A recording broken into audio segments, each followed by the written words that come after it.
Assalamualaikum warahmatullahi wabarakatuh. Saudara, berjumpa lagi dengan saya Rian Anissa Desjana yang akan menemani Anda dalam liputan KPI News. Masa pandemi COVID-19 saat ini mengharuskan kegiatan pendidikan tingkat sekolah dan perguruan tinggi dilakukan secara online. Berbagai macam metode digunakan untuk menerangi jalannya sistem pembelajaran mahasiswa yang dilakukan para dosen. Hal ini tidaklah mudah, lantas bagaimana pendapat para mahasiswa? Baik permisa, kita langsung terhubung kepada Juwita Purnapasari di lapangan. Ya, terima kasih kepada saudara Rin Anissa yang berada di studio. Saat ini saya berada di lapangan untuk mewawancarai saudara Faisal secara daring yang ada di Bandar Lampung, yakni salah satu mahasiswa UIN Radiningrat Lampung. Selamat siang, Kak. Maaf mengganggu waktunya sebentar. Kami ingin bertanya seputar pembelajaran selama daring di masa pandemi saat ini. Ya, selamat siang. Silakan. Baik, Kak. Daftar pertanyaannya. Yang pertama, apa saja kendala yang Kakak hadapi selama pembelajaran daring? Jadi banyak kendala ya. Pembelajaran daring ini kan sangat banyak lah dampaknya terhadap mahasiswa-mahasiswa yang lain. Terutama saya berasal dari kampung. Kendala utamanya yaitu soal jaringan di kampung itu sangatlah susah ya, rekan-rekan semua tahu lah gimana jaringan di kampung itu. Kedua, mengenai kuota, saya dari orang yang kurang mampu, terus terang saja kuota dalam sebulan itu semenjak belajar daring ini sangatlah menguras banyak dana yang saya keluarkan untuk membeli kuota untuk belajar ini. Mungkin itu saja.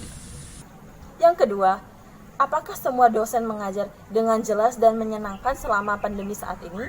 Jadi kalau mengenai dosen mengajarnya dengan jelas atau tidak, ya ada beberapa dosen sih yang dia mengajarnya jelas, cukup jelas, dan saya paham apa yang dimaksud.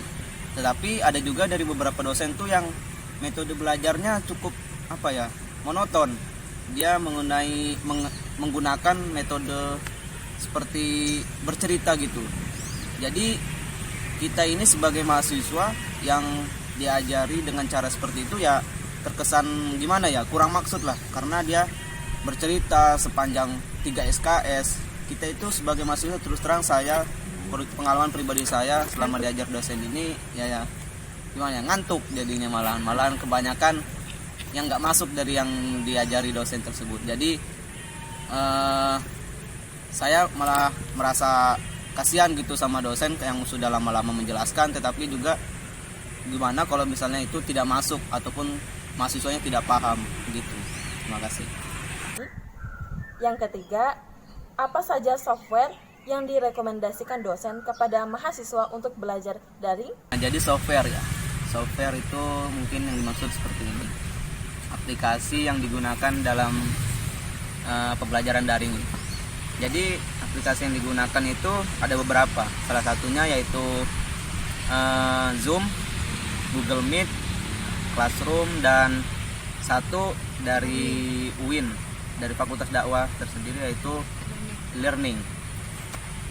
Satu dari e-learning itu saya ada terkendala sedikit, yaitu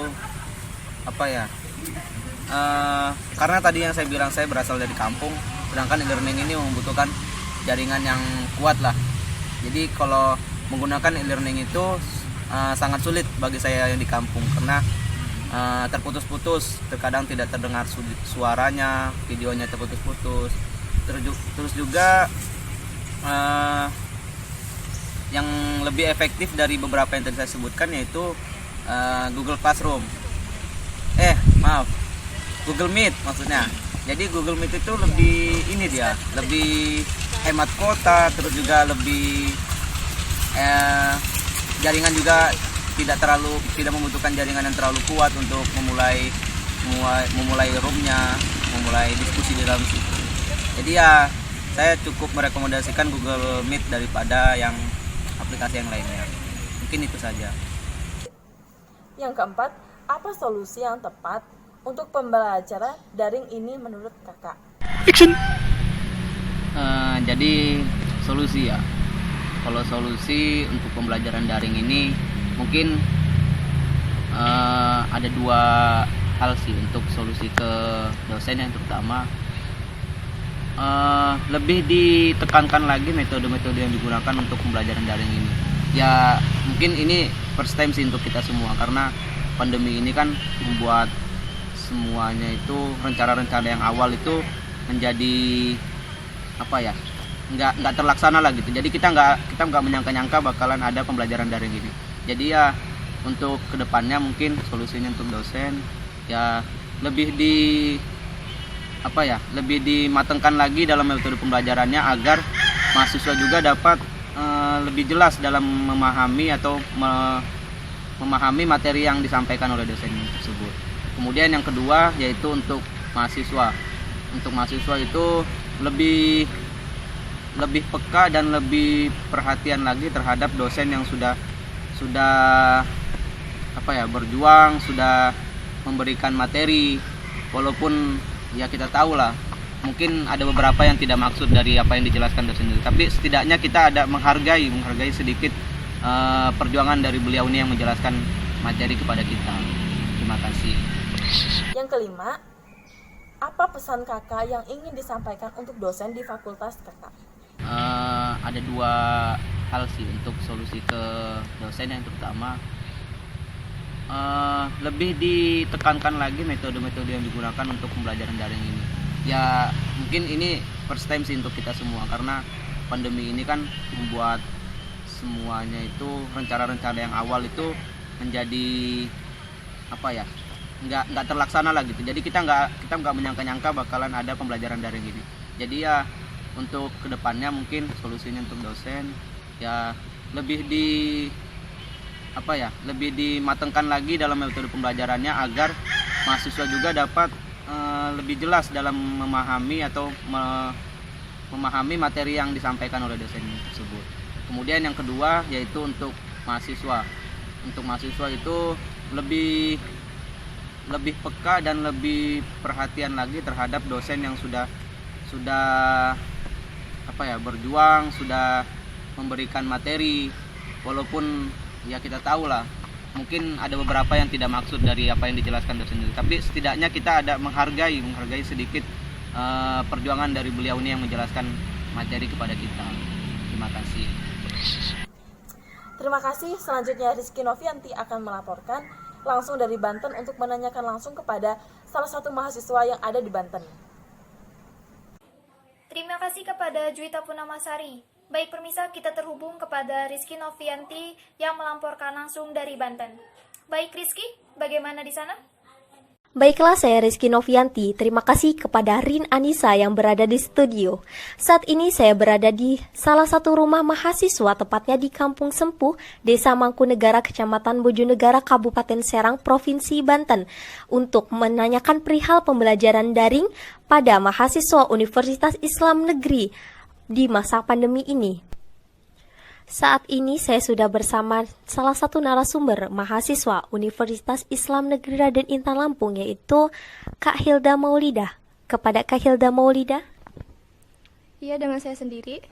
Menurut kakak, di masa pembelajaran daring ini, apakah dosen lebih banyak memberikan tugas atau penjelasan tentang materi? Menurut saya, dosen lebih banyak memberikan tugas ketimbang menjelaskan tentang materi pembelajaran saat pembelajaran daring seperti ini. Apakah kakak setuju jika ada tugas mata kuliah yang diharuskan di luar rumah pada kondisi saat ini? Saya sih kurang setuju, soalnya itu kan di luar rumah ya. Apalagi tergantung kegiatannya. Apabila kegiatannya lebih banyak di luar rumah, mungkin tidak usah dilakukan. Terus tugasnya mending diganti sekalian. Tapi apabila kegiatannya dilakukan di luar rumah itu cuma sebentar, mungkin boleh, tapi harus tetap menggunakan protokol kesehatan. Oh iya ya. Nah, bagaimana jika kegiatan seperti KKN ataupun lainnya yang mengharuskan di luar rumah, sedangkan COVID-19 ini semakin tinggi dan bertambah pemberitaannya, maka menurut kakak apakah solusi yang tepat untuk menggantikannya? Menurut saya sih solusinya mungkin yang kegiatan KKN ini tidak ada solusinya ya, tetap harus KKN karena itu emang harus diadakan oleh setiap universitasnya. Mungkin kegiatan KKN ini dilakukannya pada saat pandemi ini. Bagaimana saran kakak mengenai metode pengajaran dosen di masa pandemi COVID-19 ini agar bisa menjadi nyaman walaupun jarak jauh? Menurut saya mungkin antara dosen dan mahasiswa harus membicarakan lagi kan bagaimana kontrak kerjanya yang nyaman menurut dosen itu sendiri dan mahasiswa itu sendiri.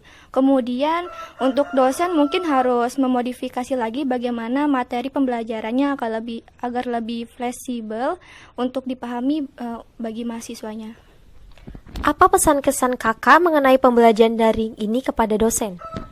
Kesannya mungkin seru ya, soalnya ini tentang kuliah online kan, kuliah dengan Gmeet, terus media Zoom kayak gitu kan. Terus kalau mungkin ada juga rasa kesel dan pusing juga saat dosen memberikan tugas kayak gitu. Kemudian pesannya mungkin semoga pandemi COVID saat ini cepat selesai, kemudian kita belajar seperti semula lagi di kelas, bertemu dengan teman-teman kelas lagi, dan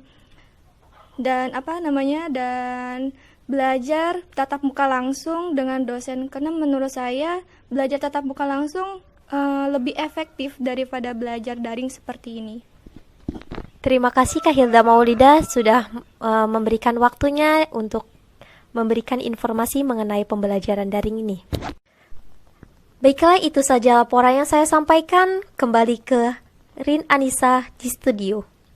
Ya, terima kasih kepada Rizky Novianti yang melaporkan langsung dari Banten. Demikian liputan KPI News hari ini. Saya Rian Anissa Destiana berstakur pamit undur diri. Wassalamualaikum warahmatullahi wabarakatuh.